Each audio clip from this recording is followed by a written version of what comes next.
Council of the Whole. Mr. Coyne will be here shortly. Mayor or Greg, I don't know if I'm not sure. I didn't talk to John as far as what order he wanted to go today with this. Did we want to start with reviewing what Mr. Huber sent us, or? I think that would be a good idea, Mr. President. We have a draft for flying ceremonial flags that Jess gave me. I think that came from the city of Worthington, is that right? Correct. Since the time that Worthington passed that ordinance, there been some federal decisions that gave me concern with respect to the language that amounts to an across-the-board bar in terms of flying flags involving political speech or religious speech. This latest draft, I took that language out. I think that if this proposal is adopted, when you decide what ceremonial flags to fly, you can do that internally through discussion, arrive at a vote, decide what to do. I don't really think that putting that language in the ordinance adds anything in terms of your authority, and it probably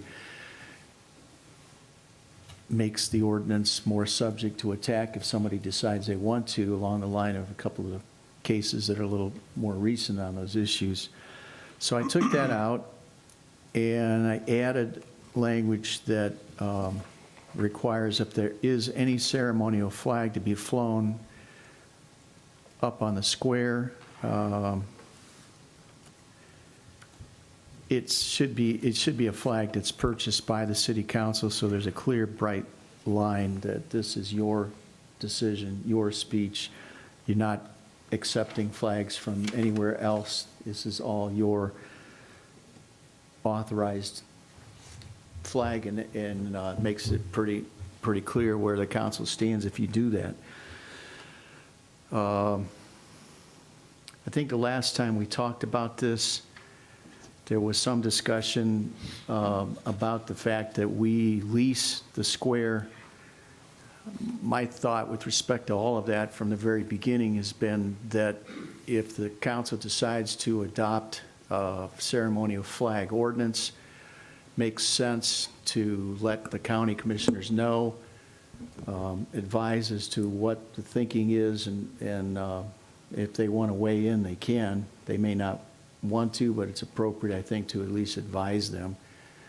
And beyond that, anything in the lease, I would say, is not particularly clear in terms of who does what. It would just be good policy, I think, to let the county know what we're doing. And then if they have anything that they want to advise us, they can. So beyond that, that's as much as I have to say at this point. I think the issue then is whether you want to do this or not. And I think you've probably already voiced a lot of opinions that you have. I think at some point you'll just have to decide how you want to proceed. Mr. President? Oh, thank you, Mr. Huber. Ms. Hazeltine? Thank you. In regards to the commissioners and the lease, I have already spoken privately to one of the commissioners about it, and they were very clear that anything on the square, the city leases it, and we are solely responsible for what we decide to do with it. I don't think it's a bad idea to open up a discussion about it, but I will tell you that the discussions that I've already had were very much like, we are hands-off on that lease. We do not control what goes on there. That is a city decision. Thank you. Mayor Hanwell, did you want to? Well, I just have some comments if you'd like me to start. Sure. First of all, sitting through the prior meetings, I think some are missing the point that diversity and inclusion are a two-way street, and there must be mutual respect for differing views. It can't be either accept our view or your view is wrong. And I didn't get that sense in the prior discussions. It was either accept everything that they wanted or all of a sudden we were the enemy. The fact that the city has already done a number of things to show inclusion and diversity and respect. We were one of only 25 cities in Ohio to pass the law when we did to prohibit discrimination based on LGBTQ in housing, public accommodation, and employment. According to the Outsupport local office, she mentioned that when she was here, Sandy. We changed our ethnic intimidation laws to just intimidation, which then included intimidation based on a person's LGBTQ beliefs. Both of those are much more protection legally than any flag or display is going to offer, and I think speak highly of what the city has done already. In addition to that, there have been a number of events on the square where flags have been flown by the parties using the square, as well as for the LGBTQ community, not only flags, but chalk art. We do that currently through the Uptown Park permit, and have not now or ever shown any obstruction or resistance to any of those efforts. I wanted to mention that I was thankful to one of our local pastors forwarded me some websites of the history and violence, including some deaths related to people with LGBTQ beliefs across the country. I had talked previously about the civil rights movement for human rights, but this gave me a little bit more information that I did not have. But back to the civil rights movement, that took place in incremental steps, not all at once. In fact, we're still taking steps. Many of you attended the Martin Luther King celebration, and one of the themes of it was that we're not there yet. We're still moving in that direction, and I agree with that. Some flags, I'm not going to limit myself just to a particular flag, but some flags aggravate, intimidate, and cause animosity with others versus inclusion and acceptance, which is what I think we as a community are striving for. And with such animosity being created, I feel that the government should stay in the middle and not be choosing one side over the other. Any of these flags may still be flown on private and business properties. Again, government should remain neutral in the middle of such issues to protect everybody's rights, beliefs, and philosophies of the differing groups that we have in the community. Another time, a suggestion was made that we follow the federal government on whether to recognize such issues or not. I prefer that we're a great community here and we set the standards locally versus depend on what does or doesn't happen in Washington, D.C. And watching what happens in Washington, D.C. is evident of why that is not the best idea. Greg talked about the wording of the lease, and I have talked to each of the three commissioners, and my position and their position is the Board of County Commissioners will make a determination, not an individual commission member, as to whether or not they feel it's okay or don't feel it's okay. The lease was for the city to set up a public park, which we did, and the fact that they still own the park, the square, it's the right thing to do to get their input. We also talked about Christmas decorations in the downtown, maybe not using those if the flags weren't approved. But this past November was the 38th annual Candlelight Walk in Medina. The main difference I see is that Christmas is a national holiday. Some of these flags that are are being supported are not national holidays. And for these aforementioned reasons, I would respectfully implore the council not to pass this proposed legislation. Thank you. Thank you. I'm sorry I'm late. We got a bowling match in Medina. I went a little bit over. They won, by the way, so. Well, that's a thank good thing. goodness. That's a good thing. But I'm sorry I missed the beginning of it, Mayor. I got your last half of it. I think that in order to be fully informed to make any determination, because everybody has varying opinions on this, what I would like to probably do is have the public give a little bit of their input. Now, if everybody has the same thing to say, have a group to, have a spokesperson. But if anybody would like to provide a little bit of input of what they believe, the rear microphones in the back. I don't want this to go on for 2 or 3 hours. I think we kind of get the flavor of what everybody wants, because we already had a few meetings in special legislation. But if anybody would like the opportunity to comment, now's your time. So if anybody would like to comment on it. Mr. President, just one, I do have one question, Mr. Huber. Oh, I'm On a sorry. comment that he made, that's okay. With regard to the, Mr. Huber, with regard to the council voting, if a suggestion was brought to council and we voted no for that, whatever that item is, could we be considered limiting freedom of speech if we would not?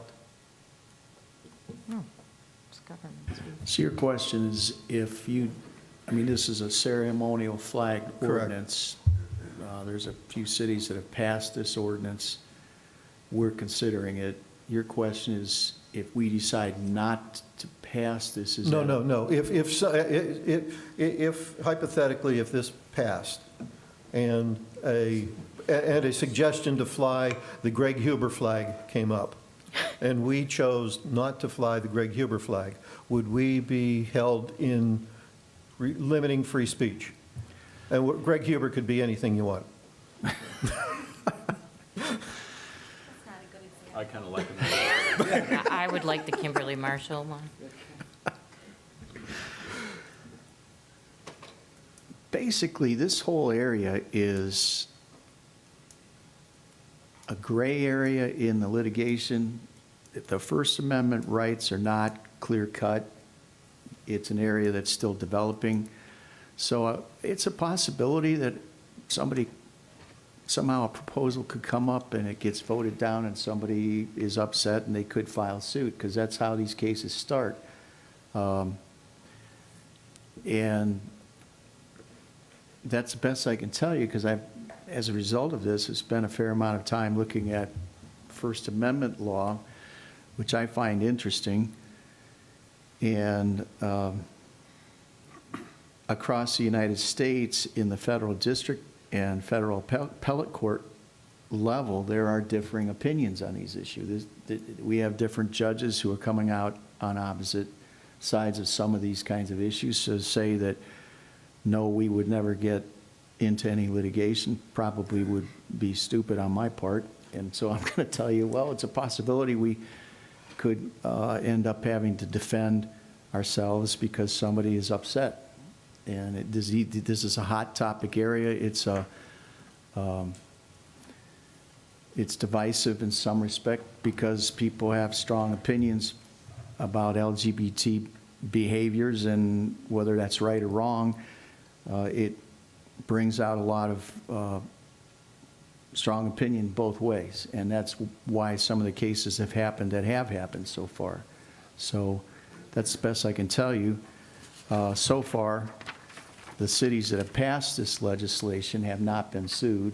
And I think typically my advice is if the council acts with common sense, normally we're not going to get sued. So, Thank you. Mr. Lamb? Thank you. Thank you, Mr. President. Two things. One, I disagree with your opening statement about the time limit. John? Mr. President. I'm sorry. That was you I was talking to. Oh, I'm sorry. I disagree with the time limit. There's a lot of folks here tonight, and whatever their comments are, I don't know that, it doesn't look to me like there's an organized group. I think everybody should have an opportunity to talk and give their opinion, because exactly what Greg was just saying, this is a topic that, there are people on various positions on this, and it's something I think that we need to delve deeply into. Make sure we make a decision that's going to not just be good for right now and maybe for this group of 7 people, but something that the next 7 people can work with and something that actually serves the purpose of the community. And I also want to know, going into this, whether or not we, all 7 of us, will have an opportunity to talk then as well. Correct. We run this meeting like we run any other public meeting, and the time limit usually is imposed of 5 minutes, and I think that's fair. I think that we have to be consistent with the way we run meetings and give everybody the opportunity to speak, but again, provide an opportunity if there's a group. I mean, we don't want everybody saying the same thing over and over again, just like we say in our council meetings. And I do understand Mr. Lamb's comment, but I think I run meetings consistently, and that would be the way we run. So, I mean, I would like to hear the public first and then give us an opportunity to speak, because I think it's better informed if we know what everybody is saying. We have better comments, I believe. So at this time, I'd like, if there's anybody who would like to address council, if you would, you go to the rear microphone, state your Mr. name and President. address, and it'll be entered into the minutes, and we will discuss it from there. Before we discuss, I just had a quick question from Mr. Huber. Okay. To clarify Councilman Rose's comment. He had asked about free speech. It's my understanding that this would be considered government speech. You're right. If the council adopts a flag that you want to fly, and let's say it's the rainbow flag, you are given wide latitude because it's your speech. At the same time, that doesn't prevent litigation from somebody who feels like, well, you're doing this, but you're not flying my flag. And that's where some of these more latest cases have come up. And so to say that somebody couldn't feel, usually these things come up because somebody suggests they'd like to fly this flag, they bring something to council and they ask you to consider it. And if you do consider it, you're given some protection in the latest United States Supreme Court case if it's called government speech, which is what my memorandum deals with. The problem is that if you do adopt a ceremonial flag and then you deny somebody else their request, then that creates the issue, and whether or not that would result in a lawsuit depends upon how much money they have to spend. When it becomes the religious issue, the religious groups seem to fund money together, and they're a little more prone to file lawsuits on these issues because they have the money to do it, to be pragmatic about what I've seen. So, again, some of the cities have passed this kind of legislation, and there haven't been any suits against those cities thus far. I think that if the council exercises common sense when you deal with these issues, you're probably doing as best you can. Thank you. Thank you. Any more questions for Mr. Huber? Okay, does anybody else wishes to address council at this time? Yes, sir.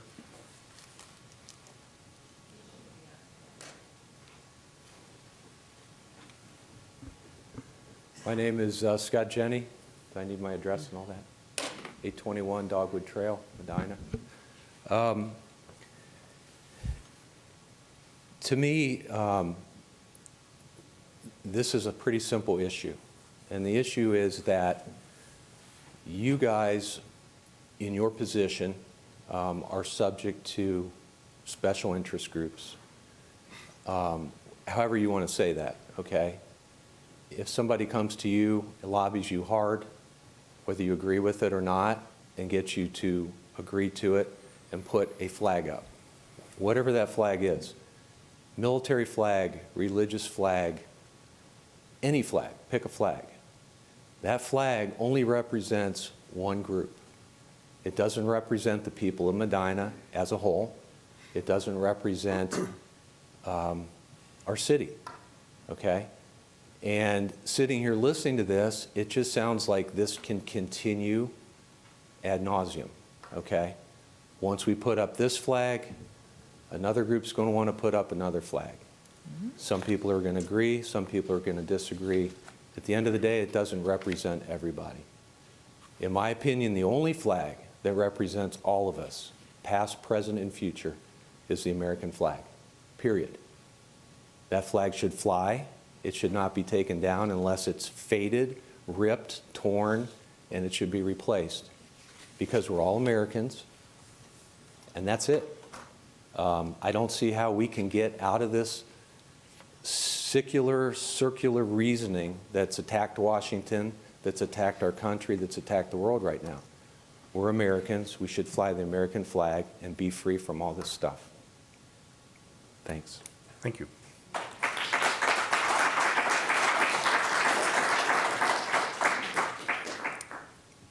Anybody else wish to make any comments? John? Yes, sir. I just have a question. For the members of the audience, as you're addressing this, if you're against the legislation that is proposed, and again, we've all heard that, and we all agree that the American flag is the flag that represents everybody. I don't think you're going to have anybody disagreeing with that up here. But when if you're going to address it with that in mind, would you also just give your opinion, and it's just going to be your opinion, should we fly Christmas flags around the square? Or instead of calling the American flag is a flag, what we've been talking about are banners. But it's all going to be, as Mr. Lamb brought up at the special legislation meeting, or one of our meetings, the Christmas celebration. Just speak to that. Should it just be, is your feeling it should just be the American flag and no other flag, whether it be controversial or not? If you can just address that. Thank you. Thank you, Mr. Simpson. Yes, sir. Scott Jenny again. Yes, in light of that, I think that was my point. Because we're getting into this circular reasoning with this flag, that flag, I think we should just say American flag and be done with it. Thank you. Yes, sir. Hello, thanks for your time. My name's Tony Pellicino. I'm at 978 Lakeshore Walk here in Medina. And I'd like to say, first of all, I agree. If it gets down to the fact that we're going to fly the flag and we have to, in a compromise, give up on the ceremonial flags, I would agree with that. Because there's a difference between what's a ceremonial flag and what's a political banner, because that'll be your next, your next argument. Is a flag with a evergreen tree on it a Christmas flag, or is it just a ceremonial flag? Or is it a religious flag? I don't know. That's where you'll go with that kind of argument. So I think that we should fly the Stars and Stripes. It's been said, in and out, it's the most inclusive symbol in the history of mankind. There is no more inclusive symbol that it covers all of us. And I'd also like to add the point of, we heard Mr. Huber talk about litigation and challenges. The city government has, we as residents want the city to be an efficient place. We want it to be a safe city. We want it to be run efficiently monetarily. We want the roads salted and repaired. We want the stoplights working. We want the police and fire paid. And to spend money fighting these arguments and these things, it's ridiculous. So I think even from a financial standpoint, it's prudent for the city to say, we're going to cut out that ever-ending cycle, and we're just going to go ahead and fly the American flag on the square.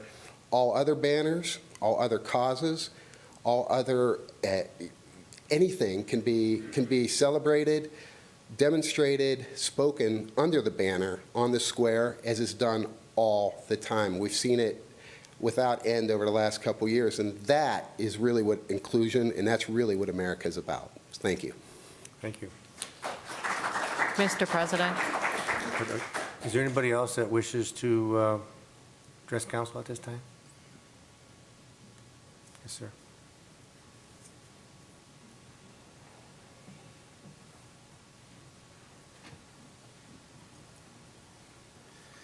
Hello, my name's Kurt Alber. I reside at 300 Forest Meadows Drive, and I'm the pastor at First Baptist Church in Montville Township, but Medina area. And the things that have been spoken earlier, I'm just going to reiterate. I think your responsibility as city leaders is to create an environment of unity And when we lift up symbols that bring everyone together, then that's where unity comes from in our community. When we elevate symbols that are exclusive or divisive, that leads to problems in our community. So I see two flags behind you that represent all of us in this room, and I think those are the ones that should be representing us. So I think a no on this proposal is wise and best for our community. Thank you. Thank you. Okay, that's going to address everyone, and that's what we wanted to hear. Anybody else out there that wishes to make a comment or address council? Thank Ms. you. Pastor?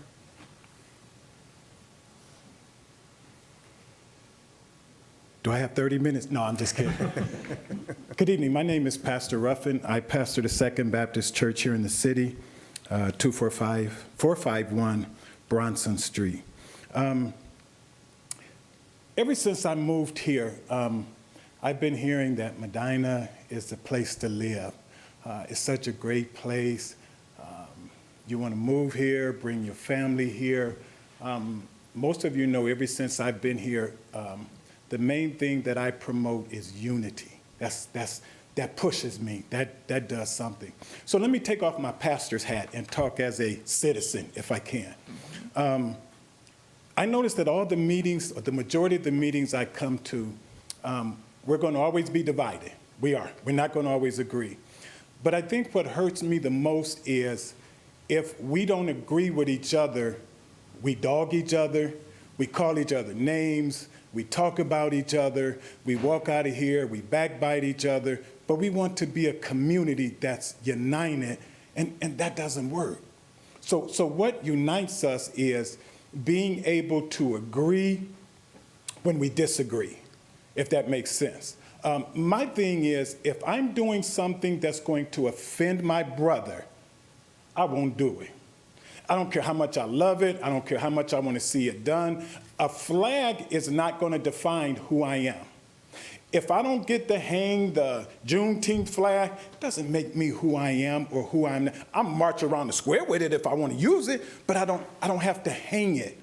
We're always together when there's not division. And we have to learn that what divides us, we need to learn, how do we conquer it? Do we get mad at each other? Do we hate each other? Do we point fingers? Do we backbite? Do we say, you're no longer no good, you're no good? That's not the community that I want to be a part of. I want to look at people and say, hey, listen, we walk out of here divided, but yet I still love you. I still care for you. I won't talk behind your back. I just disagree. There are things that was voted on here that I did not agree with, but I did not hate nobody when I walked out of here. I was like, so be it. My name is still going to be Arthur. It ain't going to change. And I think we have to understand, until we get there, I don't think we really know what diversity and inclusion really is. Because me hanging a flag ain't going to make me be no more than who I want to be. I can be who I am with the flag, without a flag. I can be blind and still be who I am. So what I'm saying is, let's not make this flag thing as difficult as we're making it. It's not who we are. That's not. If it's going to cause us to get sued, people to point fingers, don't hang the Juneteenth flag. I still love you. I'll paint a flag on my house. You don't like the Steelers? So what? I'm still going to be a Steelers fan. Oh, no, wait a minute. Does that make sense? So what I'm saying is, whatever we believe, believe it. It's okay to believe it in your heart, but don't make everybody become what you are. I don't push my religion on people. I preach the word of God. If you accept it, hallelujah, thank you, Jesus. If you don't, I go home and pray for you. But I don't talk about you. I don't say, you going to hell, you ain't no good. We got to stop that, y'all. I got children that watches this. I got grandchildren that sit and watch this. And they like, how do y'all expect us to get along when y'all don't get along as adults down there? Thank you. Thank you.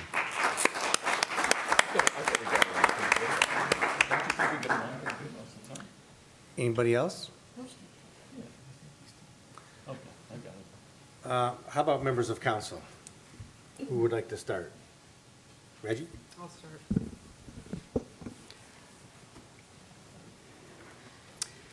As I read this ordinance, I absolutely agree with you. We have a tendency to make more out of something than it actually is. And as I read this ordinance, nowhere in it does it specify any specific flag, any. In its simplicity, as it is written, I support this ordinance as I was elected to help make decisions on behalf of my constituents. I believe the council as a whole would act responsibly in making decisions as to which flags would be flown in our city. And having said that, I do want to read Section 2, Paragraph 1 of this ordinance. And it says, as used in these guidelines, a commemorative flag shall mean a flag that identifies with a specific historic event, cause, theme, nation, or group of people that the City Council chooses to honor, recognize, or commemorate consistent with the city's policies and priorities. And I ask you, how many historic events has our nation had? We've had a lot. We do have a long way to go to include people, to be inclusive instead of exclusive.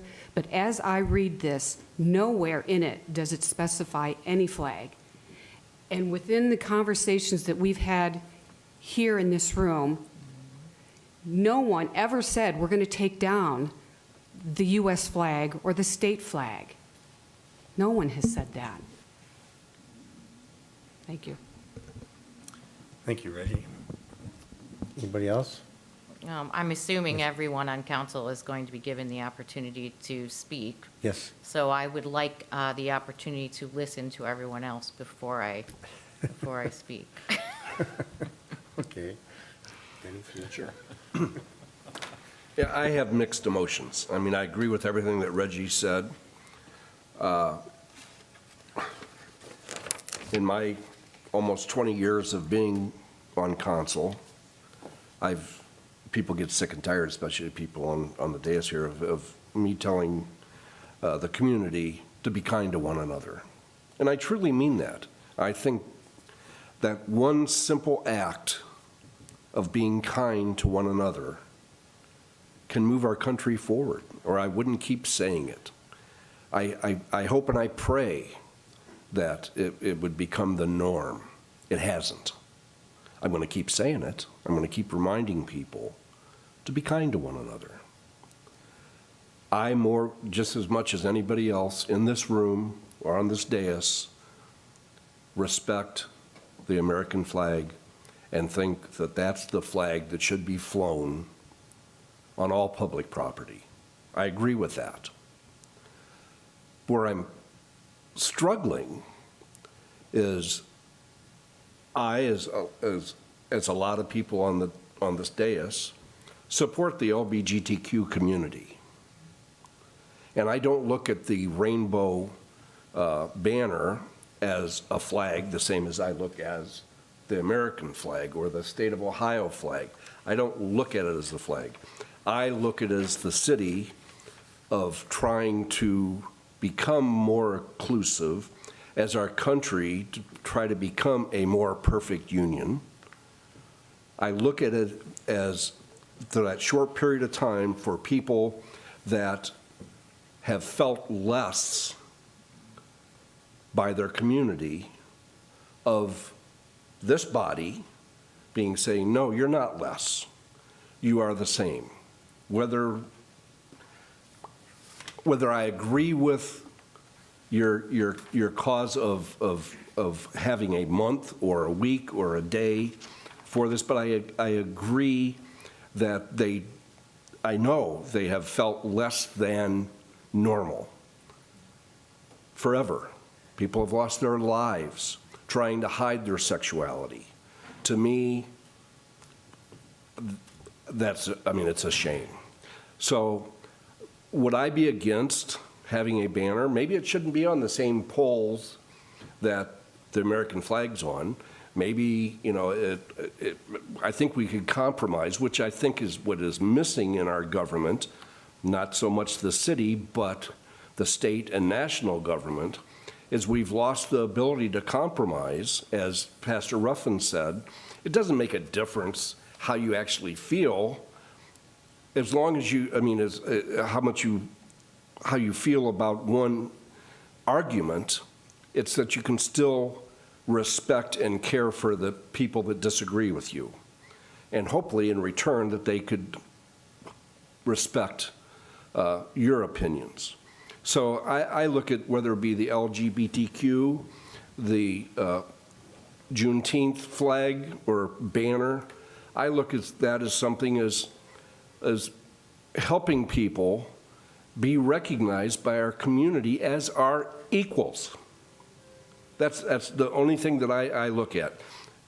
Again, I personally don't think it should be flown on the same poles that the state or the national flag should be flown, but as a banner, which I consider, I think that for that short period of time, I don't have a problem with recognize either one of those. And I think Jess's recommendation, her request for council action of giving this body or whoever sits up here the ability to say, no, we're not going to accept your proposal of, as one gentleman said, being lobbied. And I'm going to give an example, a white supremacist group, a neo-Nazi group. I'm not going to support that. So I think that this body and the administration should have the ability to say, no, you're not supporting peace, love, and kindness. We're not going to grant you that time to put your banner up. Doesn't stop people from using their freedom of speech, as one person said, that they can march around the public sidewalks holding their whatever banner it may be. We can't stop that. But my wife and I, who's in the audience today, had an argument today, not about whether it should be flown or not be flown. It's just on the premise of how people feel and how we should feel about each other's opinions. I respect everybody here's opinion that says no banner or no flag other than the U.S. or the state flag. I respect that. I just happen to disagree. I would hate to see the city of Medina have to take down their Tree USA banners, their Christmas banners. I mean, to me, that, again, the Christmas banners, it may be a religious banner, but if you don't celebrate Christmas, that's okay. But a lot of people do celebrate it. So, I mean, I'd hate to see us take a step backwards just because somebody's against one group. And I know I've rambled on too long, but I'm sorry. Thank you. That's my opinion. Mr. President. Thank you. May I make a clarification before anyone else Sure. speaks? And Mrs. DeZor, if you could make sure I'm saying the right thing. When you're speaking of the square and you're talking about banners and flags, those are two different things. The flags are what is flown on the poles, the flag poles. Banners are what are attached to the light posts, like when you see us supporting the Medina County Fair. Those are where the banners are flown. The flags are flown on a flag pole. So when we are using that language, it's important to distinguish between what a banner is and what is considered a ceremonial flag that's being flown on a flagpole. Thank you. Thank you. Mr. Shields? Thank you, Mr. Coyne. From the very first meeting, I made it very clear the United States flag is very important to me. I referenced veterans, and I think I got corrected by somebody here on council that that shouldn't be my reason, but it is very important to me, and we have taken the American flag down several times over the years while I've been on council and put other flags up. So that has happened. Ms. Sarah, I did want to tell you that, and because that's how it first came to my attention the very first time for the International Fest, I had several veterans reach out to me and say, it's not right that the American flag were taken down for flags of other countries. So I do feel strongly the American flag should always be flown and always be on our flagpoles. I don't ever want to take them down for any other flag. I've been trying to think of a way for compromise, because I'm a person who tries to find the middle ground and represent all interests. One of the things I guess I want to propose, I thought of an idea. I looked at what a lot of other cities have been researching this a lot. What if we buy new lighting for the gazebo? And you can buy lighting now that changes color for any kind of event. You know, you see it at the Terminal Tower right now, but I found several governments that have lighting, and you can apply, you know, it's blue and yellow to support the Ukraine issue right now. It's red, white, and blue on the 4th of July.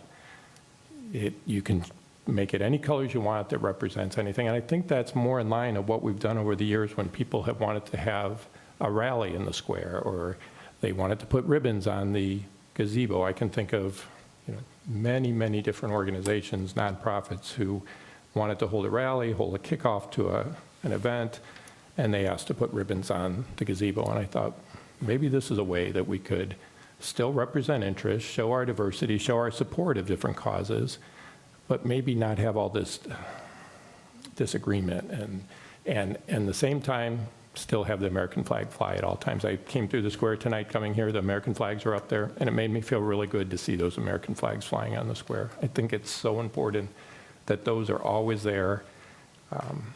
But that's my idea for a compromise, or a different way to do this, to maybe take care of everybody's interests in a way that doesn't upset as many people too. Thank you. Thank you. Mr. Rose? Thank you, Mr. President. I like that idea, Jim. I do. That gave me some thought. For those of you who have been to one or two council meetings, you've heard me say this before, and I'll say it again. No beating heart should ever be discriminated against in any way, shape, or form. My thoughts are with the majority here this evening, you know, and I agree that this is a two-way street. We do need to look for some sort of compromise, because diversity has many interpretations and nuances. We've got a diverse population with many demographics represented. We've got a diverse employment picture with manufacturing, education, commercial, retail, large corporations, small businesses, all represented here. Diverse religions throughout the city. You drive through the neighborhoods, you see a diverse representation of different interests. I look out my front door, I see the gay pride flag. I look out my back door, I see a gay pride flag. I drive down the street, I see an FJB flag. That's the way the city is. Everybody has their personal right to express themselves on their personal property. You look at our 4th of July parade, the large demographic that is represented in every marching unit, if you will, okay? But the one thing that does bring us all together every time is the U.S. flag. That is our uniting banner. I urge this council to continue to encourage the residents to continue to express themselves.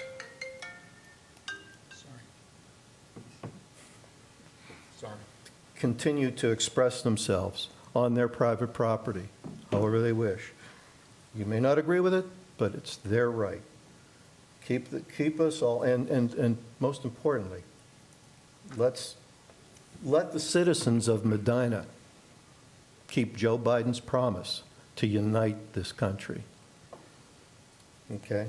And let's all, by flying the state of Ohio and/or the flag of the United States first, never take those down. And I like Jim's suggestion of some sort of lights, banners, or flags or ribbons, whatever, on the square. Thank you. Thank you, Mr. Lane. Thank you. I have a faulty microphone. When you lean it forward, it goes off. So, thank you. There's a That's reason cool, for I got that. it, yeah. I got it, I'm cool, okay. I'm not cool. No. Thank you, Mr. President, appreciate that. It's interesting to me, I guess what's interesting to me tonight, as it was the last time we talked about this and the previous time we talked about this, and a few years back when the President Council and I think we spent about 2 years working on equality legislation, is how do we get here?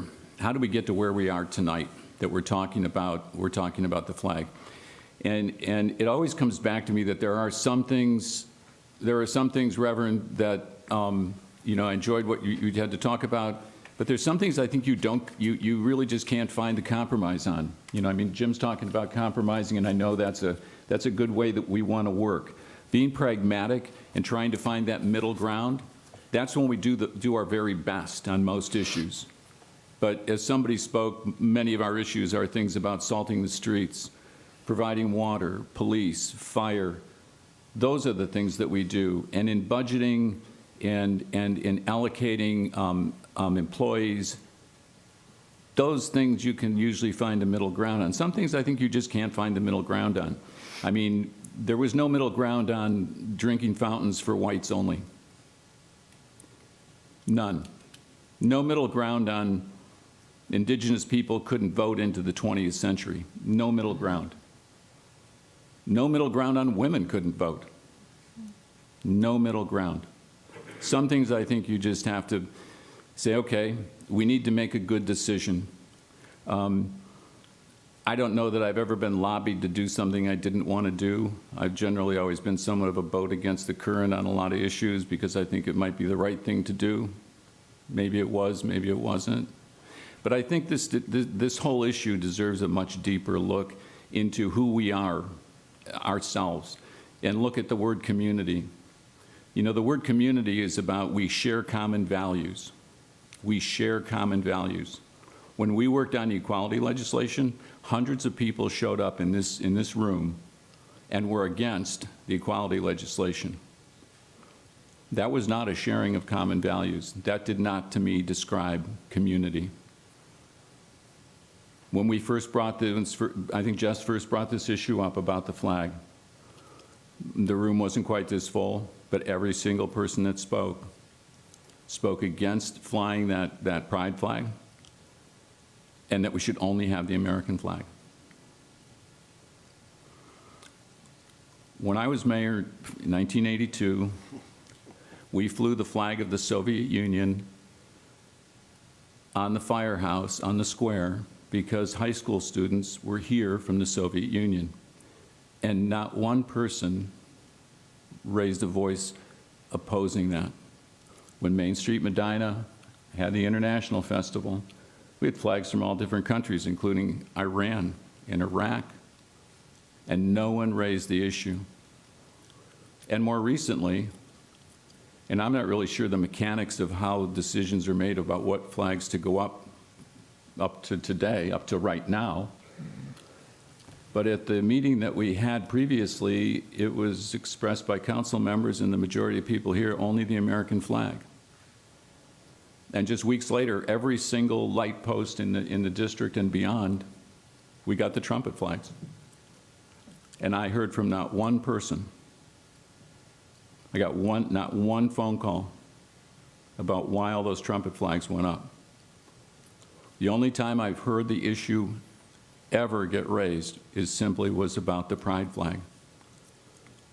And so it makes me wonder, when the Reverend talked about what an accepting community we are and what a great community we are we doing that through performance? Do we have these things that we say we're bonded to? Are we just talking the talk, or are we going to walk the walk? I think we're talking the talk. That's what I think. I have a stepdaughter, an adult stepdaughter, who lives in California, has a partner. Grew up here, went to school here. She doesn't find this a welcoming community. I have a granddaughter who had a black boyfriend. He came to Medina and he looked around. He didn't find it particularly welcoming. Many of us have worked here for years in different capacities, always trying to make improvements, make things better, help people, be altruistic, give up a little of ourselves to help somebody else. And with this issue about LGBTQ and the flag, sure, flags generally, what do they represent? Nationalism, borders, those kinds of things. But simply a banner that helps people feel accepted, I don't see that that's something that is controversial, that you have to compromise on that. It's just trying to help some other folks who struggle mightily. And I think that's what this is all about. I think it makes me question how much we really care about everybody in this community. I've been here a long time. There has been one person of color on city council, one. And to my knowledge, one black person to work in the city hall building, one. And it makes me wonder, are we inclusive? So are we going to talk about things that we're being kind about as performance? Or are we seriously going to do it? We do a lot of things here that we could be sued for. We do it all the time. Yep. I mean, what the heck? Recently, city council agreed to bring, deadly weapons into the community to shoot deer. No question that we could be sued if something happened there, but did it anyway. I don't think that's when you say, no, I'm not going to do it because I might get sued or we might have an issue. I do understand exactly what Mr. Huber's saying because I've taken a look at most of these laws, and I understand what the mayor's saying because we want to be together. We want to be that community of shared values. But I'm not sure I really any longer believe that we are that community of shared values. We just throw the word around. It's like Earth Day. Earth Day's nothing. We know that. Go plant a tree and dump poison all over your lawn so that nothing can grow there except grass. Can't feed any insects, no bugs, no bees, nothing. Earth Day is a commercial activity to promote businesses that probably are doing nothing for the earth. And my concern is if we agree and we fly the pride flag, we pass Jess's ordinance, do we really believe any of this? Or are we just flying the flag, just like corporations sponsor Earth Day? I don't know that freedom is really freedom unless you own it. If somebody else owns it, I'm not sure it's freedom. So I'm not sure I'll vote for it or not. I've got to think about it. Because sometimes I think some of these things that we talk about and we do, it's like smoke and mirrors. We don't really care. It's just a superficial thing. Because what I keep hearing back is, we're not all about equality. We're not all about inclusion. We don't really want to be altruistic. We don't want to help people, maybe. And maybe I've been wrong all these years. And I think that's a pretty sad thing. Thank you. Ms. Hazeltine? Thank you. Thank you, everyone, for speaking before me so that I could kind of digest everyone's opinions and what they thought before I decided to share my opinions. The first thing that I want to talk about is that, I'm making an assumption, well, first let me say to Pastor Ruffin, he said we go around and we talk about each other and we name call. I'm certainly not, I never call anyone a name, I never do anything. But I will make this promise right now. This is how I live my life personally. This is how I live my life professionally. I have never said anything that I would not say to someone else's face. I would not. You can ask me anything in this room. Jess, did you say that? Did you say I was, I don't know, some horrible thing? Well, yeah, I was really angry when I said that, but I did say that. I will own every single thing that I do. A lot of people in this community watched me fight against that recovery center. And then a year later, they watched me direct it and help lead Serenity to the success they're at now. So I've learned that I don't speak about issues I don't know about until I educate myself. And that was a hard lesson to learn, and it was a very public lesson that I had to learn. But luckily, I was able to make the decision to inform myself about the issue before I opened my mouth. I am willing to bet that there are very few people, and I can tell, no offense to my colleagues, but a lot of you aren't familiar with what that flag is. You're calling it the rainbow flag, the pride flag, the LGBTQ flag. The original flag, the rainbow flag, as everyone is calling it, was developed, and it actually looked a lot different than what we flew on the square. And the difference is they added the triangle section, and I will tell you in a moment what that triangle section represents. The only thing different between the meanings, the colors, any of it, is that the original flag had a hot pink stripe that represented sexuality. Currently, the flags that were flown on the square in June, it's actually called a progress flag. And the red stripe, it represents life, represents lifeblood. I think all of us in this room are alive and believe that, that's important. Orange stands for healing. Now, I don't believe in God, and that's going to upset a lot of people, but that's how I live my life. And I appreciate every single person over the years that has said, I will pray for you.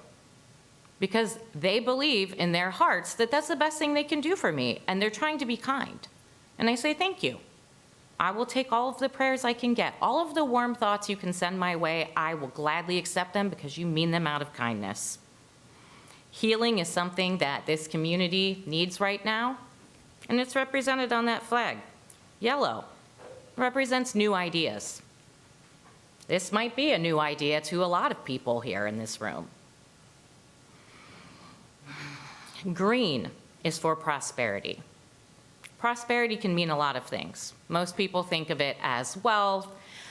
I would say in this case, it would represent, as the name reflects, progress, prosperity, bringing great things together, making great things happen, like equality. The blue stands for serenity, a very special word in my heart, given that I did help Serenity become what it is today, and probably a lot of you there have dined there. And you probably had no idea that I was the face that started it. No idea. You might not even go there if you knew. So serenity. Everyone deserves that chance to feel that calm, that good feeling that they are at peace. The violet stands for spirit. And that can mean a lot of things, and a lot of people this evening have expressed that their definition of spirit is God. They believe in God, they believe in Jesus. That's their spirit. And that's great, and that's what that flag is representing, spirit. You're represented too. Just because you have, or anyone has equated it with gay, gay, gay, that's all it means is gay. No, that's not all it means. The black and the brown stripes represent people of color. The white, the blue, and the pink represents the trans community. That is pretty much the only part of that flag that represents someone's sexual identity, their gender identity, wherever they happen to fall on this spectrum of choices. So I think that the progress flag is a little more inclusive than people knew. They weren't really, I don't think that anyone in this room would argue against representation of life, healing, new ideas, prosperity, serenity, spirit. I don't think anyone in this room would necessarily agree or disagree with those notions. I think we could all be united under those. But when you go to the black and brown and people of color part, we're still working on that. Now, there are people, and there are people in this room that were alive during the Civil Rights Movement. And there were a lot of people that were, now we know, on the wrong side of history. They made choices based on what they knew or what they were scared of because it was different than them. Their skin color was different, it was scary for them, and they reacted out of fear. And that went on for a long time, and it still happens today. Again, this is something that I've said to people, and I'm not ashamed to say it now. When you look at people that are considered community leaders in our community, how many are black? A handful. That's it. Do you know how many black people live in my ward? A lot. Why isn't there more representation? We're not a diverse community because we don't feel welcoming to a lot of people. I've had people come here, and granted, I am not a black person. I have not experienced any of these things. I certainly will concede to someone who is black and has a different experience. But I've had several people come here and say, where are all the black people? There aren't any. Sorry. We don't have people that come up to the square that are black necessarily, because I don't think they feel welcome. The people in my ward don't feel welcome. They don't feel like it's a place for them. They feel like it's a place for white conservative people, and they don't identify with that group, and they don't want to be up there. And I don't blame them. But I hate to see any part of our community feel unwelcome to what we're so proud of, our square. I grew up for almost 20 years in Cuyahoga Falls. I never felt any sense of belonging to that community. You know, the first time I felt a sense of belonging to a community was when I moved into Medina proper. I love this city. I love everything about it. But Mr. Lamb is absolutely correct. When we look at our mission statement, are we representing those things? Or are we just saying that we represent them?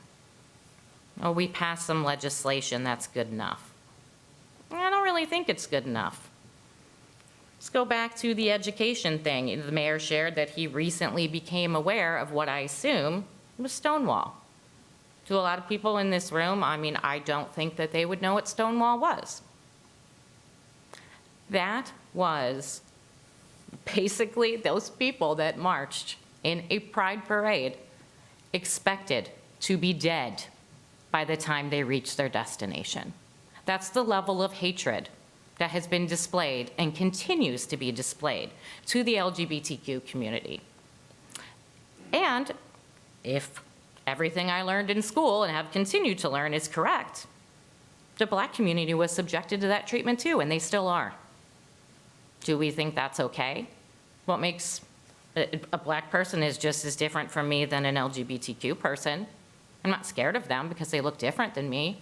I'm not scared of them because, you know, maybe they go home and they sleep with their wife and they're a female.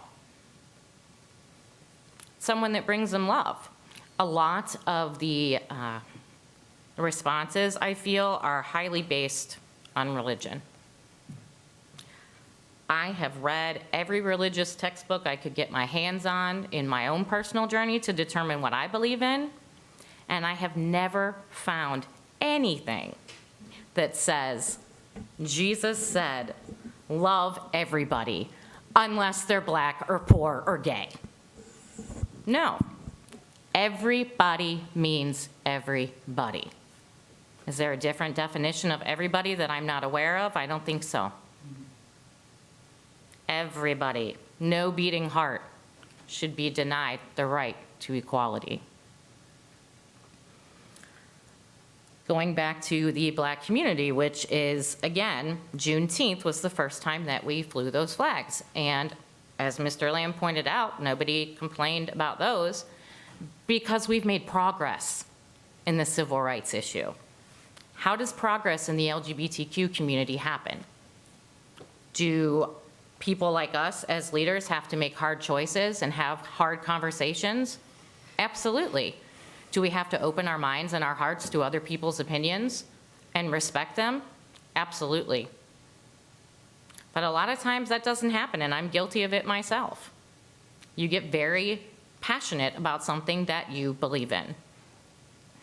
But I'm willing to also make an assumption, again, an assumption, I'm aware it can come right back at me, that a lot of people probably didn't even know what Juneteenth was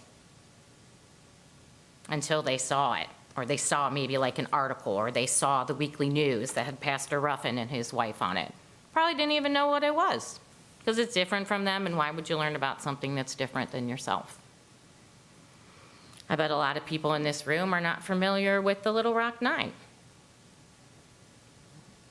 I don't see any nods in the room that says that anyone is familiar with any of the things that I'm talking about. And that goes back to, I don't speak anymore unless I know what I'm talking about. And this is something that I have studied from every angle. The Little Rock Nine were some of the first, black children to go to school when they put them together. Turned out that people who made that decision were on the right side of history. I'd hate to see Medina, who claims to be such an innovative city, such a diverse city, as displayed in our mission statement, fall on the wrong side of history. I'm sure there's a lot of people that feel pretty dumb about the way they treated black people once they realized it's just the color of your skin. It's not any different than the color of your hair, the color of your eyes. It's just all over their body instead of in one little tiny spot like your eyes. So again, we are forced to make choices that are sometimes, as the mayor has said, seem divisive. I would hope that the members of council, the members of the administration, the members of the audience would now walk away from here with a clearer meaning of what the progress flag means and just how inclusive it actually is. Again, a lot of the objections to the LGBTQ flag are religious. My religion doesn't belong on this dais any more than anyone else's. Religion, there's a reason for separation of church and state. And again, that's your private belief. You have every right to it. But we specifically stated that it does not belong in government.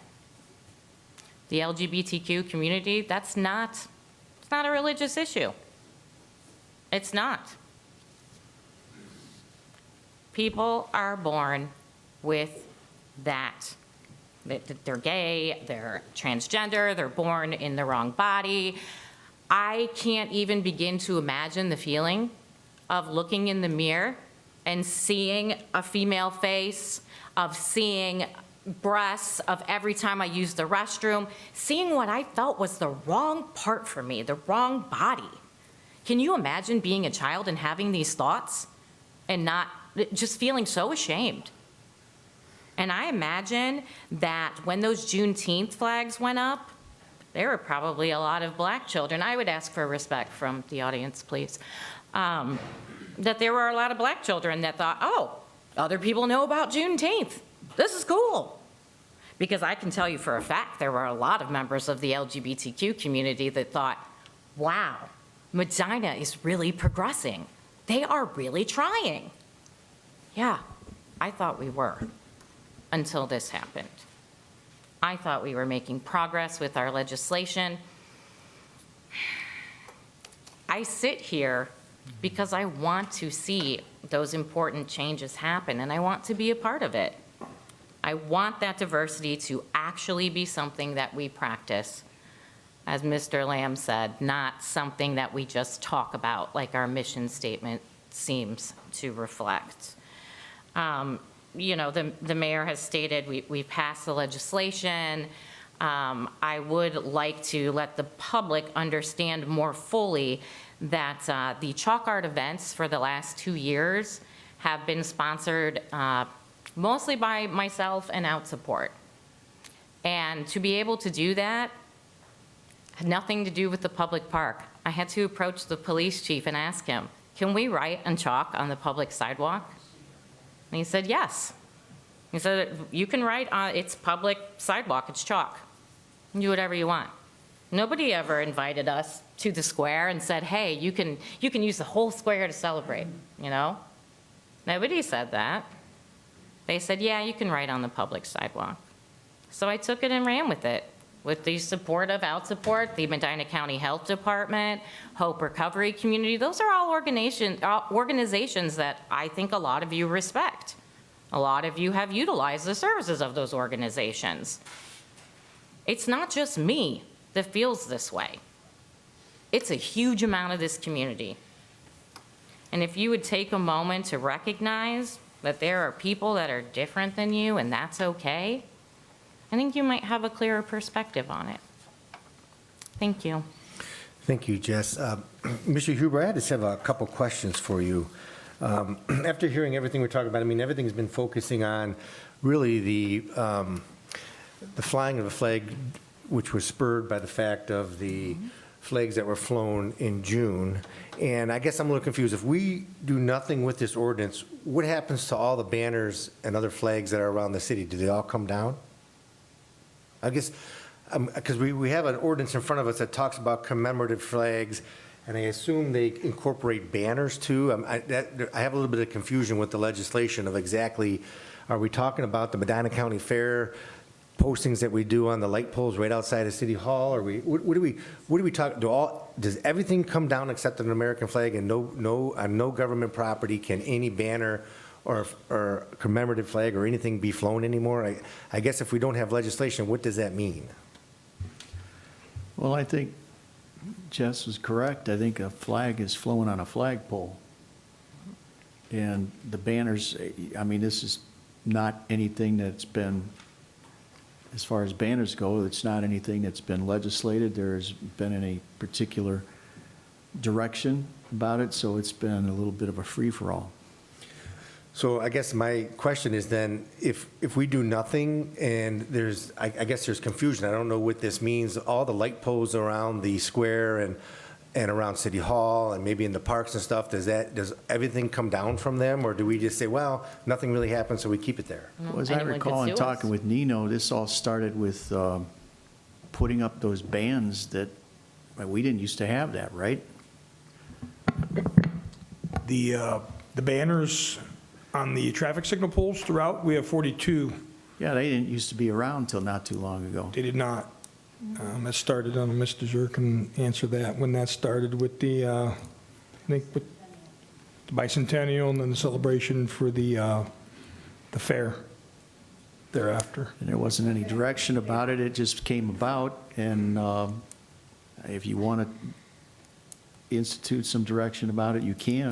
Well, that's what I'm trying to figure out. I think this legislation is more, in my mind, than just the LGBT community. That's what I'm trying to wrap my mind Supposed to around, be. is we're talking about so many different things, but we're leaving everything out. We're all focusing on one specific issue, but the city's made up of so many different things. I want to make sure that if we do nothing, does all that disappear, or because there's no guidance on it, or do we continue with a free-for-all? But I'm in favor of some guidance on it, so maybe it's a good idea that this legislation be adopted, but maybe it needs to be a little broader and than just talking about commemorative flags. Maybe it has to deal with the banners that we have on all the different light poles and things, because that's something that is different in my mind, and I'm trying to just figure out, we probably should address it because nobody's been talking about any of that. So if I may, Mr. President, the American flags are on the street light poles. They're on the luminaires. They're not on flag poles. I just wanted to clarify that because Yeah, that's right. the banners are all on the traffic signal poles on the corners of the intersections, and then the flags are flying on the street luminaires in the historic district that the city owns. So there's a combination of things going on here. We have American flags flying on light poles and flag poles, and we have other things flying on all different type of poles. Anywhere where it's, I don't want to say convenient, but visible to fly these banners or flags or whatever you'd want to call them. But I think we need to have some kind of regulation governing all that, in my mind, and making a determination of how that's done. This may be a good start, but it may be incomplete with respect to all those different facets that we talk about, because we just throw out flagpole, and it's really not just a flagpole, it's a light pole that does this. So I think that we have to think about that and make a determination. But when we talk about all these different things, and we've been focusing on progressive, where we're going, who we are as a community, how are we united, how are we not united, and I think about this, and I've been thinking about this more, maybe because I'm getting older, I don't understand, but I think about these things and I reflect on things about when I grew up, what happened when I grew up, and I think about, we as a community go through life and experience different things, and I guess it's important how we react. How we react to things determines who we are.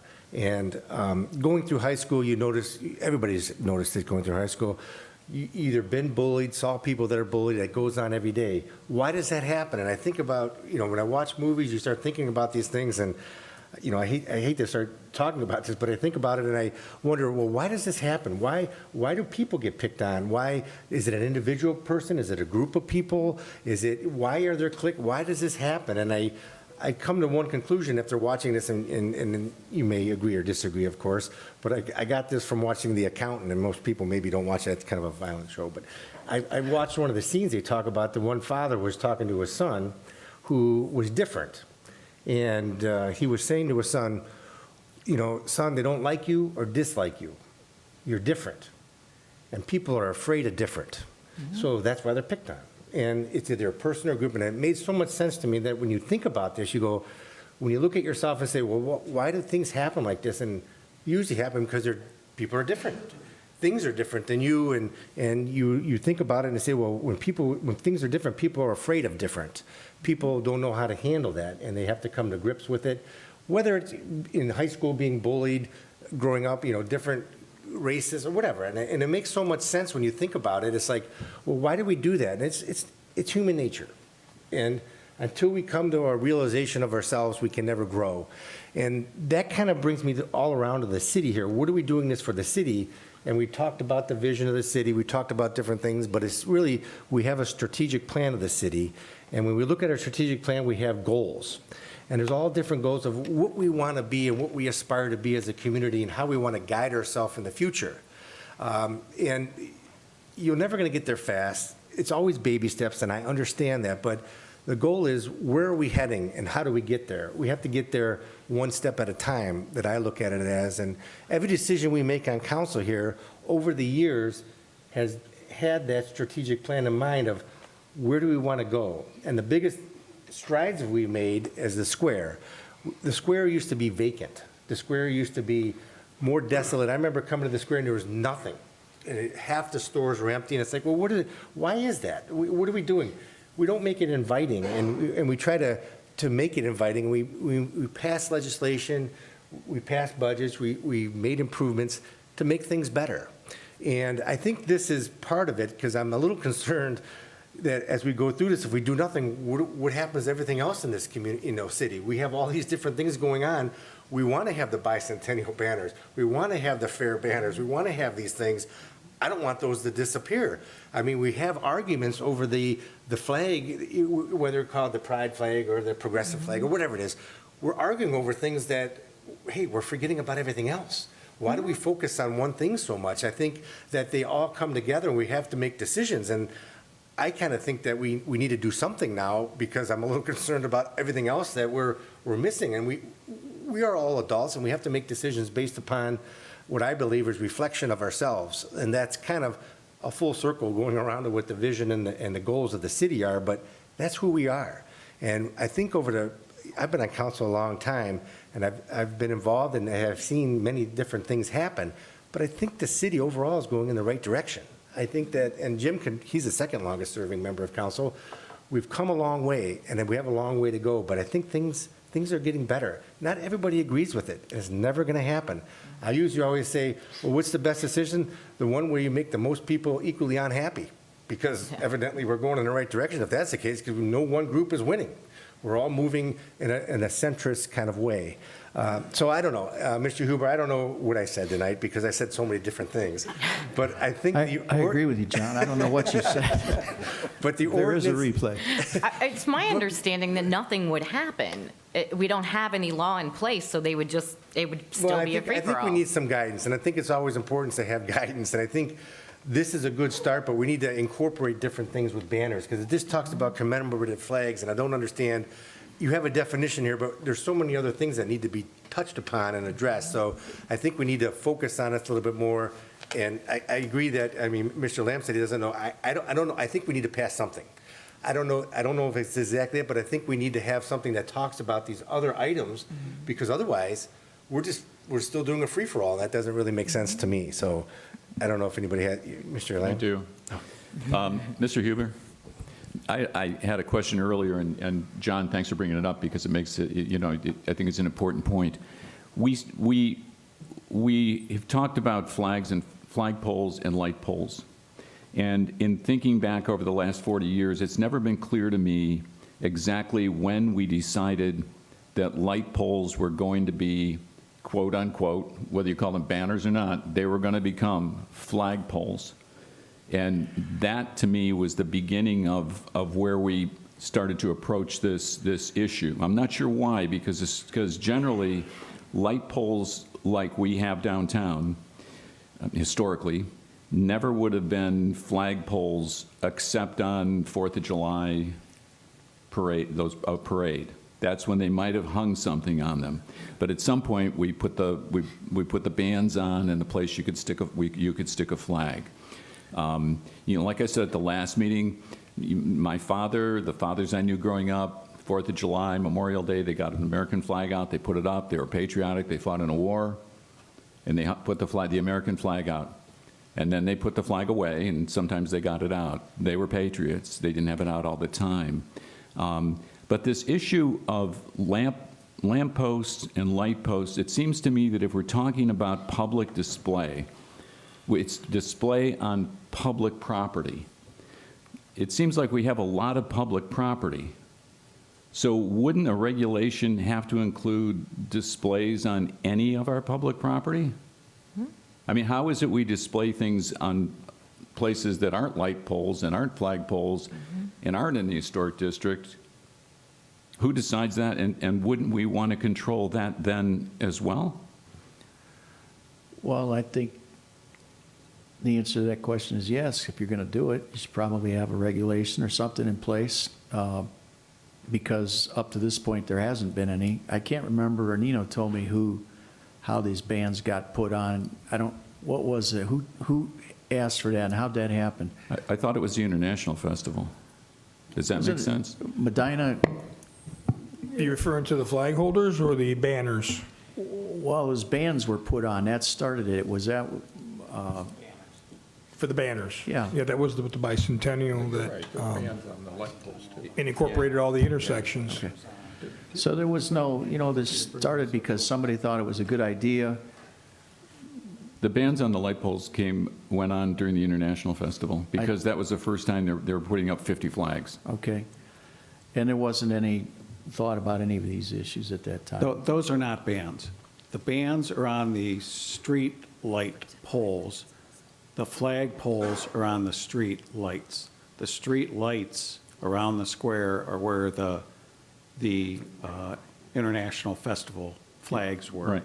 The banners for the bicentennial, for the fair, when Medina was awarded Best Hometown, those were all done with banners on the light poles, and there's 42 locations. When you say light pole, you're talking street lights, meaning the Not traffic street lights, signals, traffic signal lights. Okay, traffic Yes, signal, sir. yes. Mayor, I just meant I meant the word band, like the band that holds the thing on the light pole. That's what I meant. Well, I think we have Isn't it a bands band? even on the flag pole, right? To hold the holder for the flag.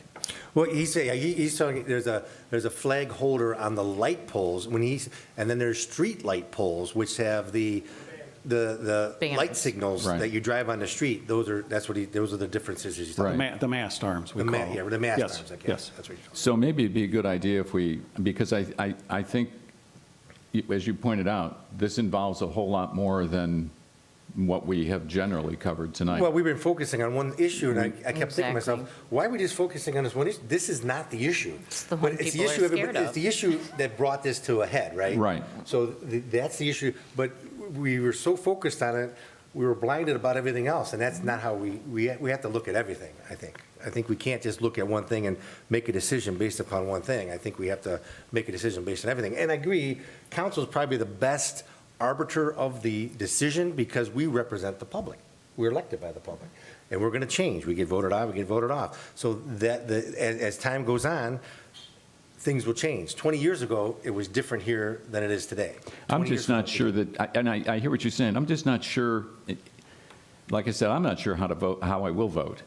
When we do vote on this, because I'm not convinced that we are the best arbitrator for that decision of what you do put up and what you don't put up, because to me that, I don't know, it's a community thing, and so so to me that's an awful tough call, because somewhere along the line, we do, whether we admit it or not, we have our own, kind of built-in opinions on certain things. And I have no issue with the things we've talked about tonight. But then we're also saying in a short period of time, the 7 of us aren't going to be here. And we can be really comfortable thinking that we're totally open-minded and we'll do the right thing.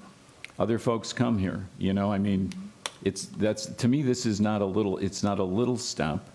And I do think that what we're talking about entails a whole lot more than flagpoles, traffic light poles, light poles, because when I look around the city, it looks to me like we have an awful lot of things in public display that would fall under this same ordinance. But it has to have guidelines, and I think my point is, we have no guidelines now, but we should have some type of guidelines that can be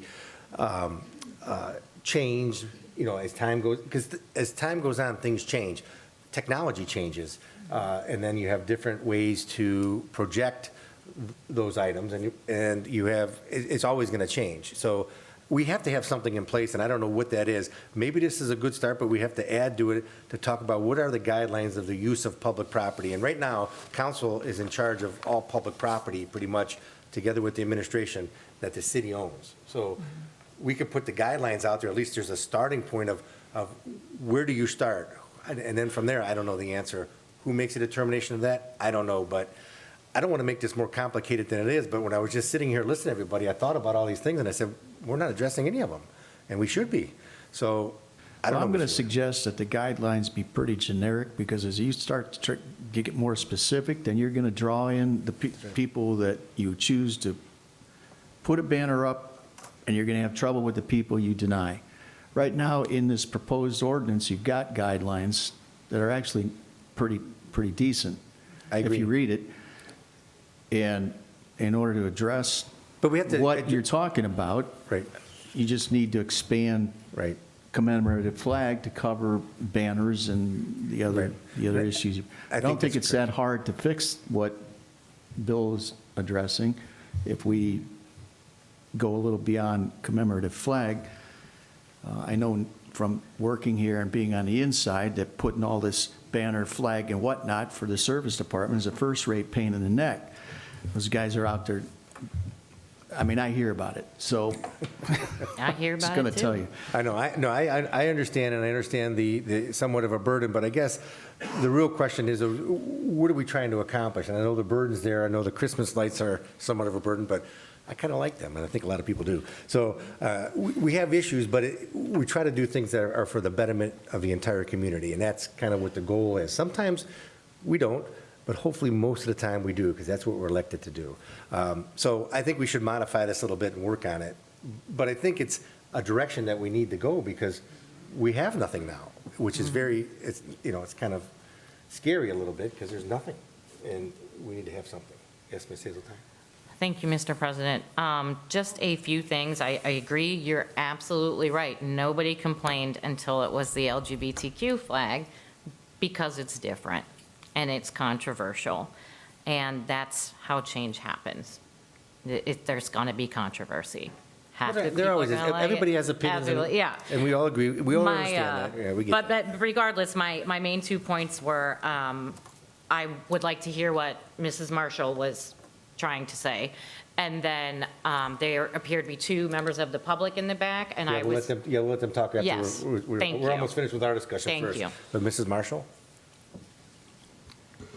Thank you, Mr. President. So pretty much what you were saying is what I've been saying as well, because after bicentennial, we've been using the banner brackets as a tool to market the city. So when we're looking at our marketing budget and our marketing, we try to pick a theme, and we run that across the board with our visitor guides, with our ads in Medina Magazine, and now we've incorporated the banners to all have that same look. So all of your marketing pieces for the city should have the same look. Mm-hmm. If we're going to modify the ordinance to include banners as an option for other entities, that's something that I want to know about, because... Well, I don't think we're talking about other entities. We're talking about city operations, because we don't have anything governing that. Well, right, but what I'm saying is, like, it sounds like other entities may want to use these brackets for banners or flags or whatever.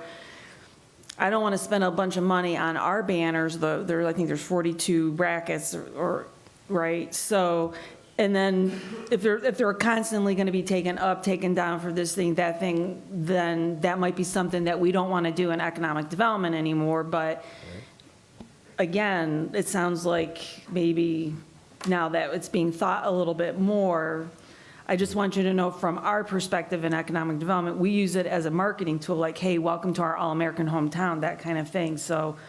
Which it should be. I think the question Yeah. is, we're getting to the point where it's getting a little bit out of hand, right? Right, We're that's doing the it for point. specific purposes, but now we're saying, oh, maybe we do this too, maybe, all of a sudden, we have no control over it because there's no structure. Guidelines. So we have to add structure to the process. So last year, it was rough, because Barbara and I were talking about, like, okay, we got this request, we got that request. I'm like, okay, well, I want our All-American Hometown banners up when it's, Memorial Day and 4th of July and whatever. She's like, well, you can't have it. I'm like, what do you mean you can't have it? Like, to me, for the city, for the marketing, and it's no disrespect to anybody in the room or to council or anybody's ideas, thoughts, or opinions, but I just feel like the city, like, our role is to promote the city. So that, to me, and I could be wrong, but I just sort of feel like that, we should be taking the lead. Like, we're trying to bring people in to support the businesses and all those things. So I just want to throw that out there, that if anything's going to be modified, that piece of it gets considered. Understood. Thank you. I appreciate that. Okay, ma'am, state your name and address. Lisa Stair, Medina, Ohio. I got to admit that I take offense to the last speaker from the council. And the reason is because I feel that I'm going to speak on behalf of God. She doesn't have to believe in God, and I will pray for you. Thank you. But I feel like everybody in this room, they probably like cash. Right there on our dollars, it says, "In God we trust." This country was built on the beliefs of God. And I have read the Bible, Romans, the book of Romans in the past year, and it clearly states that we, as Christians, as people who believe in God, we do not celebrate a person who chooses to be gay. And that's just how I feel. I don't feel it represents all of us to put that flag up, and that is where I draw the line. And I feel like we're just getting into mucky waters if we're going to try to say, okay, we'll put this one up, but then we're going to draw the line and not let someone else put theirs up. It just could go on. And I agree with a couple of the gentlemen that have spoke earlier. It solves everything. We don't have to have the litigation problems, spending, all of that. Just go with the one that represents all of us. And, for those of you who don't believe in God, throw out your money. Can I ask you a question? Sure. Thanks for speaking. And also, I don't view you as complaining. I'm glad, I'm sure all of us are, we do want to hear what you have to say. Absolutely. These are tough decisions, we may not agree, but here's my question. When I was talking about the American flag, and my dad who came back from World War II, and he put the flag up, that was it for him, right? He had a lot of other held beliefs. He had a business partner. I lived in an all-white community. His business partner was a black man. They were friends. They created a business together. He was kind of in the face of a lot of things that were contradictory, because he was in Kiwanis that was basically all white men. He was a Mason that didn't let Catholics in. But he had this black guy was always at my house. I saw him a lot. He put the American flag up, and that was the flag he flew. But he did hold other beliefs. So when I hear you talk about, any flag, would just the American flag on a flagpole, because Kimberly, I understand what you're doing with Barb, but truthfully, having worked for I don't know how many years to limit the signs in town, which are fixed signs, and the fact that we have hundreds now since things have changed, and more signs that all, in my opinion, and anybody connected it in any way to the creation of the historic district, they think they fly in the face of what that place should look like. I'm not a fan of all those banners. What if we just had the American flag on a flagpole? And whatever flag you want to have in a parade, They can carry it. you carry the flag. Shouldn't represent the city. What if it is just one American flag back on the flagpole, and let the traffic lights be traffic lights, let the lamp posts that we saved that were going to be torn down and replaced with Cobra headlights in the late 1960s like they have on freeways, let the lamp posts be lamp posts, and let it go at that. I agree. I love it. And not have the trumpet flags, not have all these other banners. We can celebrate Christmas or whatever we want to celebrate without all that hoopla, which is really just basically a distraction from the historic district. Thank you. Thank you. Yeah, thank you. My name is Sandy Varndell. I live at 1014 Smoke Rise Drive here in Medina, and I'm probably the minority here in this room. But I do want to stand for the people I do stand for, my family members included. When my oldest was growing up, we always knew that there was something different about him. And we couldn't put a finger on it, my husband and I, what was different about our child. But there was something different, and I knew it. We knew it from birth, frankly.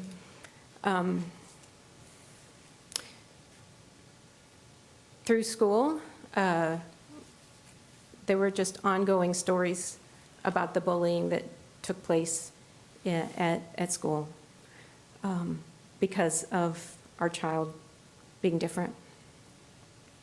And I didn't know even what that meant at the time. Our child went away to college, and on their first summer break came home and told us that he was transgender. And I didn't know what that meant at the time. And I came to learn that it basically just meant that the messages that his head, or that his brain was saying with every fiber of his brain's being, was that he was a man, but his body was saying differently. And I didn't really know what to do with that piece of information, but I knew that finally there was a name for what for 19 years we didn't know that there was a name for. I didn't know where to go for assistance. I didn't know where to go for an understanding of what that meant. So, as a licensed social worker that worked here in Medina and probably helped many of your family members and friends, I started a little support group, thinking certainly it'll just be my lesbian friend, my family, but little did I know that it would grow into meetings that took place with 30, 40, 50, 60 people coming to our out support meetings every month, month after month, on a school night in the middle of winter. The children would tell me this was the night that they looked forward to their whole month. They could not wait to be with the kids like them.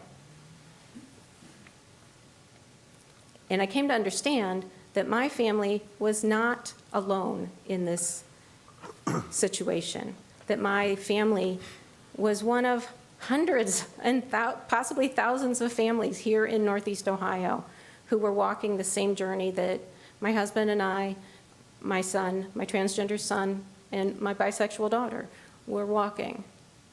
And when I came to know that the support of other families walking through that was so helpful and supportive and life-saving, quite frankly. I would like to show you, I don't have them, but I do have them at home, letters from people who said that the only reason that they're alive today was because they had the support of a group like ours. So that may or may not be important to the Christians in this room, I don't know, and I don't mean to be sarcastic, but you might feel that maybe it's better that they would have committed suicide. I don't know. Maybe you do, maybe you don't. But that's essentially the understanding of what the differences that people experience and the human condition. Now, when I say that, I also want to say that there are laws in the state of Ohio that say that it is perfectly legal to evict somebody from their apartment, their home, or to deny them housing here in the state of Ohio. It is perfectly legal to not serve coffee to a person in their coffee shop if they so choose to see that they are a gay couple or a transgender person. That's perfectly legal in the state of Ohio, unless a city or township or a village goes to the extra effort to say, no, that's wrong. It's wrong to kick somebody out. That's wrong to say you cannot be served. It's wrong to fire you because you're gay. That's wrong. And this city proudly, and I'm so proud to this day of what this city council did 3 years ago to make it safer for an LGBT person in the parameters of the city of Medina, along with 35 other communities around the state of Ohio. Not all of them, and certainly there's still laws on the books in most of Ohio saying that that's all still perfectly legal here in the state of Ohio to do those things. But in Medina, Ohio, you can't do that. You can't do that. That's illegal now. To deny somebody health care, to deny somebody employment, to deny somebody housing, to deny somebody public accommodation. So thank you, City Council, for doing that 3 years ago. Last summer, surprisingly, we were allowed to fly some pride flags. June is the traditional month for pride in this country, in the world. Much of the world celebrates throughout, you name the country, there is a pride event, and you name the city, there is a pride event. And one of the things that I've learned over these years was that when an LGBT person sees a rainbow, a progress flag especially, they are seen, maybe for the very first time in their life, and they feel welcome. If this city suggests that they are a welcoming community, if this city says, no, it's not okay for you to fire somebody who's gay, it's not okay for you to evict somebody who's gay, that says something, you're right. But what it really says to them is if you're welcome and they see for a couple of days, a couple of weeks, in the entire year, something that reflects who they are, reflects who they are. And alongside the American flag, they are Americans, they are veterans, they are Christians, they are perhaps sit next to you at church every Sunday and may or may not be able to tell you about that in their life. But what I think if you did talk to them, they would tell you that the progress flag means everything to them as far as being seen as a welcome member of their community. And as far as I'm concerned, I don't want to see the pride flag all year long on the square replacing all the American flags, no. But is it really wrong to ask that some aspect of a welcoming symbol to so many? I can't tell you how many people came to me and said, thank you. Thank you to the city. Thank you for providing the flags. It meant everything to me, and I felt seen. And the hundreds of children who live here in the city of Medina who are LGBTQ, whether you realize it or not, they were thrilled. They were over the moon in joy. in seeing their representation. So while I'm, like I said, I'm the minority here, I'm sure, but I am speaking for the hundreds of families here in the city. I'm speaking for the thousands of families in Northeast Ohio, and I'm speaking for the over 1 million the individuals living here in the state of Ohio who are LGBTQIA. So if you want to provide a welcoming community for a little bit of time in the course of a year, I don't think it's a bad idea to have some rainbow representation, and Progress Rainbow is the best way to do that. I thank you for your time, City Council. Thank you, Thank Sandy. Ma'am?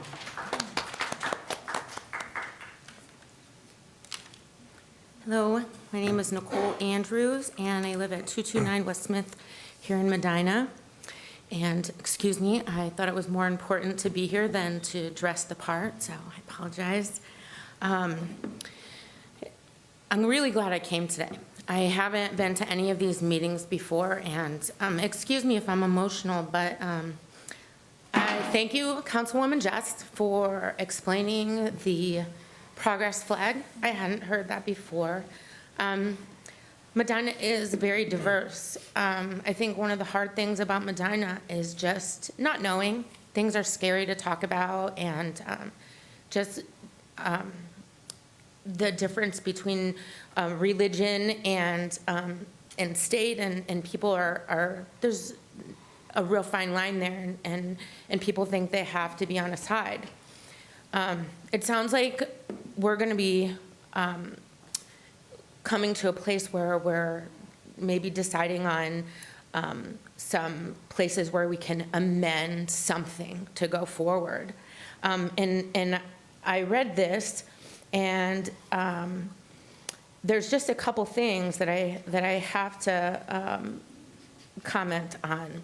In section 1, it says that flags displayed on city-owned property shall be displayed in accordance with federal and state statutes and regulations, and I'm not aware of that. So I didn't read what that code, Ohio Revised Code section 5.012 is, but in further reading, if you go down to point 5 of section 2, it says, City Council shall only consider a request to display a commemorative flag made by a member of City Council. And Councilwoman Jess, you said yourself that the council is not very well represented in our community. Everyone's white, and everyone is kind of along the same page, and there's not very much diversity to bring to the table.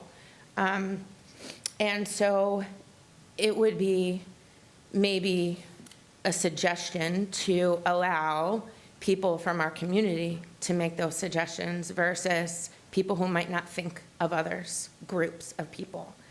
The other thing that I read is that on point 9 of section 2, it says that the following are not allowed as commemorative flags and will not be considered by council. Flags of a particular religious movement or creed to avoid the appearance of the city government choosing religion or particular religious movement or creed. I believe in God, and God isn't my religion. I have a relationship with Jesus Christ, and it's not separated by state or government. It's who I am as a child of God, and I can't, if it hurts other people to be able to walk down the street and not see their flag, it hurts me that because I'm represented by a religious entity that may or may not be what I believe by the state, I'm not allowed to fly a flag either. So if we're going to become something that's truly inclusive, we have to be really careful about who we're not including. Thank you. Thank you. Thank you. Ma'am? Hi, I'm Debbie Catanzarito, and I'm from Medina. I wasn't going to talk tonight, but I heard Mr. Lamb say about his father. I'm going to start back 26 years ago. My husband and I moved here from Maryland. The realtor didn't even want to bring us to Medina.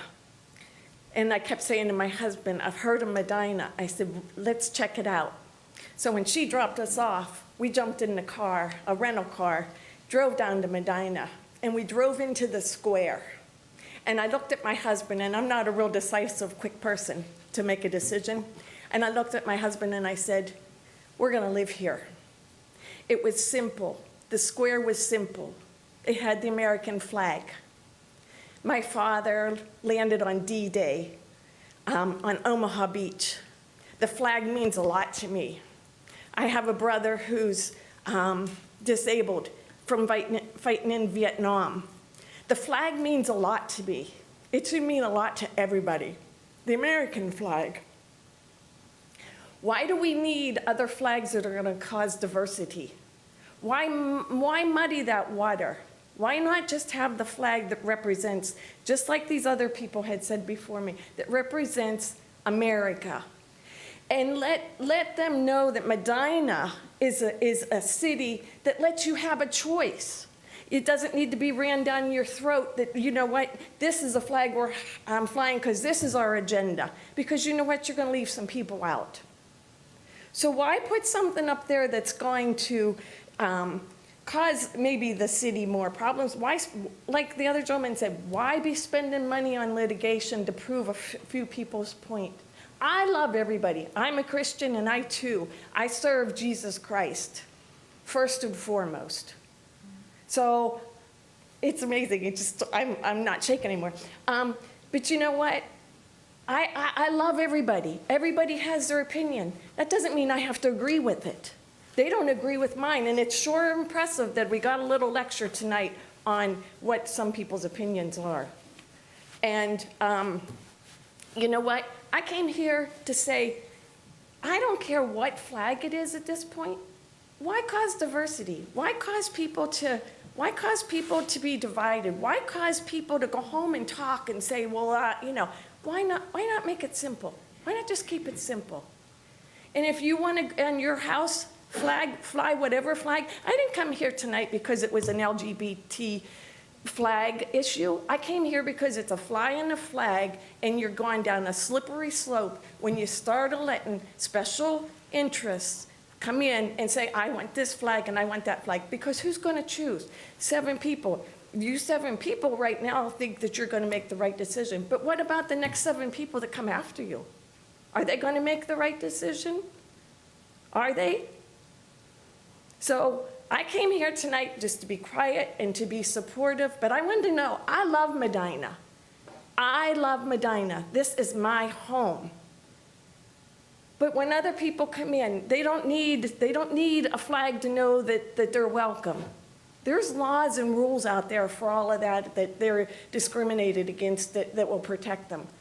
But I don't think a flag needs to be flown when it's so diverse. It causes so much division. Let it be simple. That's what brought us here to Medina. A simple, pretty, beautiful town that I felt like everybody was welcome. It wasn't just picking out a certain interest group that says, okay, these people are really special. You know what? Everybody's special in God's eyes. And if they had God in their heart, they wouldn't need a flag to know that they're special. That's all I have, and I really would appreciate you just really thinking this out in your heart. We're not against them. We love them. We love everybody. It's not that we're against any particular group. But what we are saying is, don't put it out there to make people, to cause more anger between the different groups, because you're going to have that. The only way you're going to fix those groups, those issues, is to have Christ. Sir? David Mast, 150 Walnut Drive.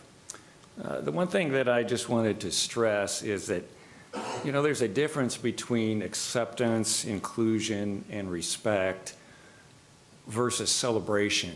And I think that that's where we have a problem. you know, a flag represents something that people are all about, they're passionate about, they're celebrating. And when you put up flags around the square, we're saying that as a community, this is what we're celebrating. And everyone has a worldview, deep-held conviction, something that they hold deep down that they believe.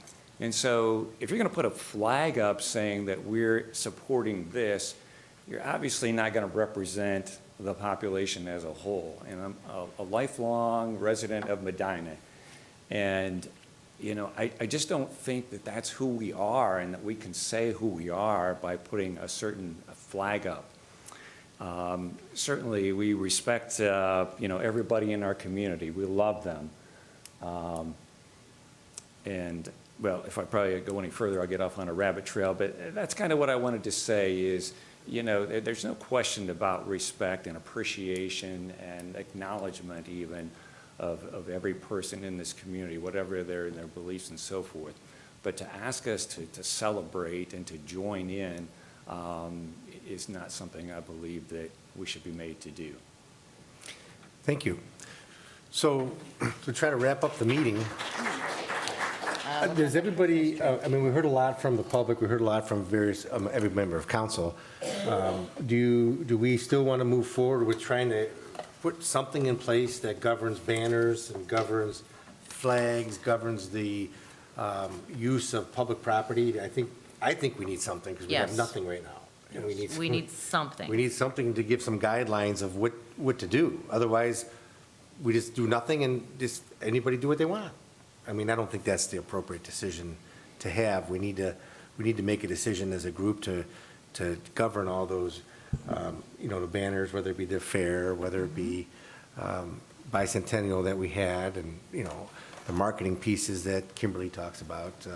So I think we need to work on that, and I guess we could work with Mr. Huber on that, Mayor, and try to make some guidelines for the use of all that. And then, you know, what we were given so far is pretty succinct and short, which I think is important. I think if he's correct, if you get too much into the weeds, you lose your direction. So I don't think we want to do that. So, yes, Mayor? Yeah, I think what he has here is a baseline. If you would like to expand on it, what I'd respectfully request is that you individually email him thoughts, or if you'd rather, I think you all use email, he not so much. But we can print them off and give them to him. But in any event, in all seriousness, that then he can take those collective thoughts, put together some amendments to what we have currently, and then we'll continue the discussions and try to get to a place that hopefully there's some agreement with. Sure, I appreciate that.